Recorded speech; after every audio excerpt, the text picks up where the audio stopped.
जादुई लहंगों का घर। किसी गांव में कविता नाम की एक लड़की रहती थी। कविता अपने माता पिता के साथ रहती थी। उसके पिता अक्सर बीमार रहा करते, इसलिए घर का गुजारा कविता ही चलाया करती। उसकी अपनी एक कपड़ों की बुटीक थी। एक दिन कविता की माँ उसे कहती है, बेटी कविता, तुम्हारे पापा का आज चेकअप हुआ है। डॉक्टर कह रहे थे इनका अब ऑपरेशन हो जाना चाहिए। ऑपरेशन के लिए 2 लाख की जरूरत है। मैं बहुत चिंता कर रही हूँ बेटा, कैसे होगा ये सब। माँ, आप परेशान मत हो, मैं 2 लाख का इंतजाम करती हूँ। मैंने जरूर जिंदगी में कोई अच्छे काम किए होंगे जो मुझे तेरे जैसी बेटी मिली। जब तू पैदा हुई थी और पता चला था कि बेटी है, सब लोग बहुत ज्यादा ताने दिया करते थे, लेकिन तूने साबित कर दिया तू मेरी बहुत अच्छी बेटी है। कविता को अपनी माँ की प्यार भरी बातें सुन के अपना सारा बचपन याद आ रहा था, जब हमेशा उसकी माँ उसे ताने दिया करती। लेकिन कुछ भी था, आज वो खुश थी। चाहे पैसों के लिए ही सही, उसकी माँ उससे बहुत मोहब्बत से तो बात कर रही थी। अपनी माँ को तो 2 लाख के लिए कविता ने हाँ कह दिया था, लेकिन अब वो मन ही मन काफी परेशान थी कि आखिर वो 2 लाख का इंतजाम करेगी कैसे। एकदम उसके दिमाग में आइडिया आ जाता है और वो सुबह सवेरे उठकर गांव के सरपंच के पास पहुंच जाती है। गांव का सरपंच कविता को घर में देखकर कहता है, अरे बेटा कविता, सब ठीक तो है? क्या हुआ, तुम यहाँ अचानक कैसे? वो अंकल जी, मुझे कुछ पैसों की जरूरत है। कितने पैसों की जरूरत है बिटिया? अंकल जी, 2 लाख की जरूरत है। तुम्हारा दिमाग तो खराब नहीं हो गया कविता? 2 लाख रुपए की जरूरत है? जी अंकल, मैं अपनी दुकान के कागजात लेकर आई हूँ गिरवी रखवाने के लिए। मुझे अपने पापा के ऑपरेशन के लिए 2 लाख चाहिए। तो बेटा ऐसे बोलते हैं ना, दिखाओ कागजात मुझे। हाँ, कागजात तो असली लग रहे हैं। ठीक है, ये लो 2 लाख रुपए। कविता सरपंच से 2 लाख रुपए लेकर हॉस्पिटल पहुंच जाती है, जहां उसकी माँ कविता का ही इंतजार कर रही थी। आ गई बेटी कविता, पैसे ले आई? पूरे हैं ना पैसे? हाँ माँ, पूरे हैं। इस तरह उसके बाप का ऑपरेशन हो जाता है और कुछ ही दिनों में उसका पिता ठीक ठाक होकर घर वापस आ जाता है।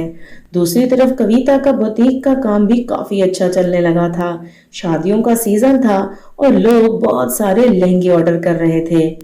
कविता दिन रात काम में मसरूफ थी।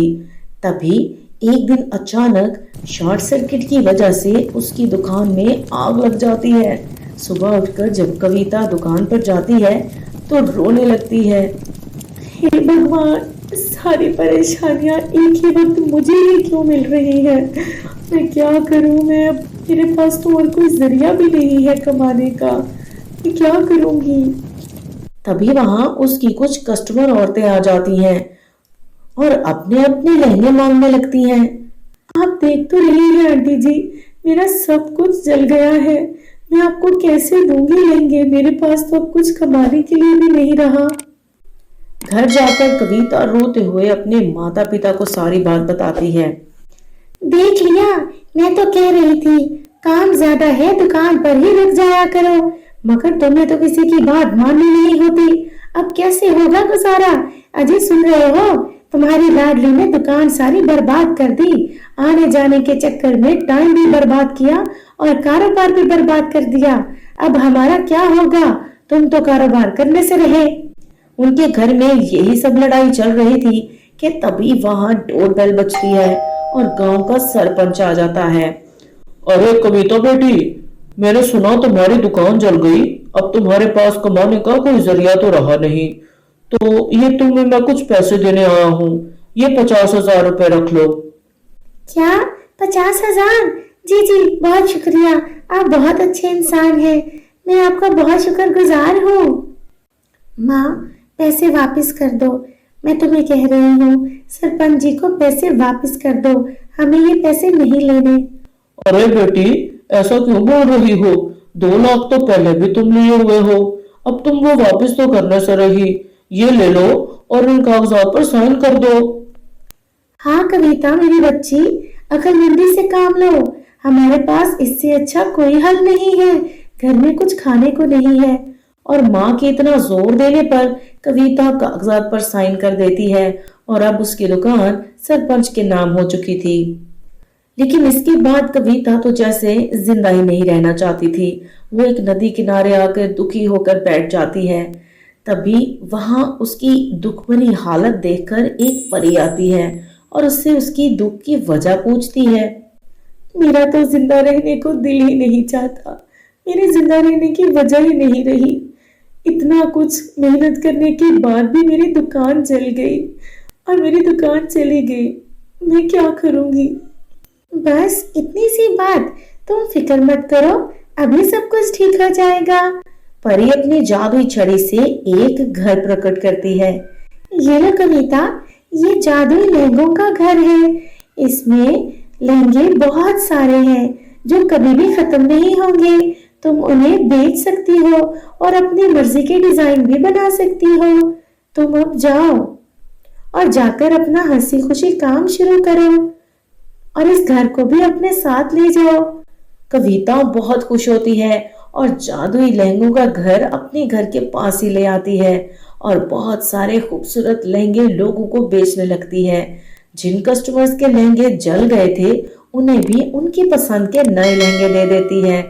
उसके लहंगों की मांग दूर दूर तक हो चुकी थी और अब उसका काम काफी अच्छा चल रहा था। देखते ही देखते वो बहुत बड़ी बिजनेस वुमेन बन चुकी थी और अब उसके माता पिता को किसी किस्म की कोई परेशानी नहीं रही थी। तो मेरे प्यारे दोस्तों, कैसी लगी आपको हमारी आज की ये कहानी? इस कहानी से हमें ये सबक मिलता है कि हमें कभी भी हिम्मत नहीं हारनी चाहिए। हालात चाहे कैसे भी हो जाएं, अगर हम हिम्मत से काम लेते रहेंगे तो हालात हमसे जीत नहीं सकते। कहानी पसंद आई हो तो लाइक करें और चैनल को सब्सक्राइब कर लें।